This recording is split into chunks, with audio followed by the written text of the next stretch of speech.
How did what was your mental state like when you were kicked out of the SEAL teams? Bro, I was low.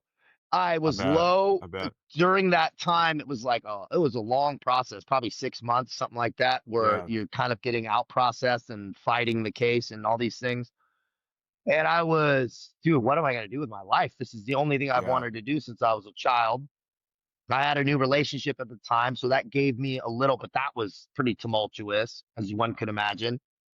And I was trying to set up my next piece, but I had no idea what it really who I was. I'm sure you talk about identity a lot Mhm. with guys. Purpose, right? Purpose. That's Yeah. such a big piece, and purpose is a very interesting thing, and I've been diving into it a lot lately. Is what is it, right? And I hadn't really decided that being great was my purpose, right?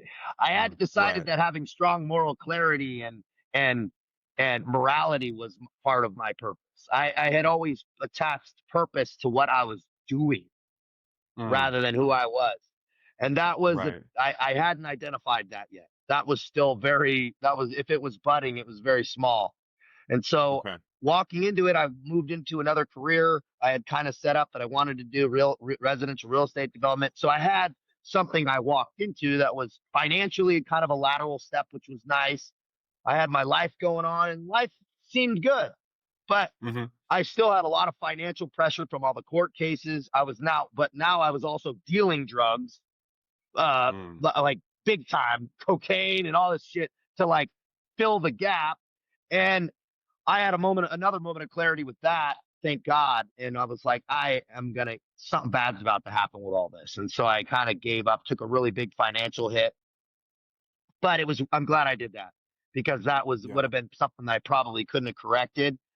And lo and behold, a lot of guys at that time ended up going to prison later too. And the job, the this, the that, I was stacking on just all the bad habits because now I didn't have a governor on, right? I wasn't Right. training for anything. I wasn't having to go to deployment. I was not getting drug tested, right?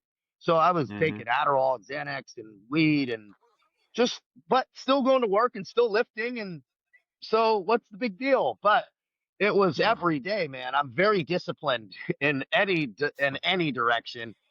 And then that ended up turning into an opiate, fentanyl and habit, right? Where I was snorting Wow. fentanyl at night Wow. while still working and doing other stuff. But imagine all the Yeah. stuff. Dude, I was so detached from God and spiritual. I had no time to self reflect. The only Yeah. time I would self reflect was, driving, listening to music, thinking about where I'm going in business and whatever, but no real honest self assessment. Mhm. I knew I was riding at a pretty hard pace, but I got it, right? I got it. It's You think obviously it's everything's going well. you think you're trying to numb losing that career in the teams? Is that why you were doing so many different drugs, you think? Bro, you'd think that maybe, but I just washed the teams out. I just immediately Mm. was like, all right, it's done. I didn't even look Yeah. back. I don't even remember I still really haven't had a moment of like, I miss it, right? Okay. I never really had that. And I was so involved with what I was building with the cannabis distribution company and kitchen decks. And I was working for a venture capitalist and doing a lot of Mhm. stuff that I was so busy. I didn't really have time. And but I was spinning my wheels too in all the ways and keeping myself busy, right? I was not Yeah. sleeping and my balance was way off. Very emotionally reactive in my relationship, violent, bro, with people. I was a just, and I was any slight violation, dude. I was on people Mhm. because it was all projection, right? It was all my Mhm. internal state was chaotic, and any spark, dude, would just send it. I had no emotional control at all. Very little. My emotional regulation was pretty poor at the time.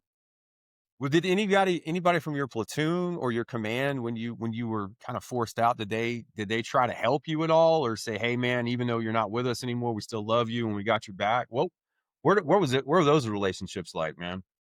I was treated pretty well by the command. They really hooked me up on the way out, actually, like Okay. by giving me a Okay. general discharge. They're like, dude, you had a pretty Okay. good rep in the team. So I didn't even take an OT. I got a general discharge, which kept a lot of the, medical stuff and all that, which was Mhm. helpful. And that was Yeah. from the commanding officer of SEAL Team 7. And so that Okay, cool. was really well. And I had platoon mates and stuff that were like, hey, dude, you have a fucking issue, but I wasn't listening to anybody, so Right. I just wouldn't, Yeah. dude. I wasn't Yeah. listening to, Yeah. I I don't care get if, it, hey, man. I get it. yeah, Yeah, I I get it. could not, I was so dense. I was so dense, man. N- and I needed to be broken down even more. God needed to break me down even more, right? And Yeah. and I Yeah. ended up doing it. I hadn't been broke down enough. That losing your SEAL career wasn't enough, right? Losing Right. everything wasn't enough. Going to jail, it wasn't enough for me. I needed to go lower.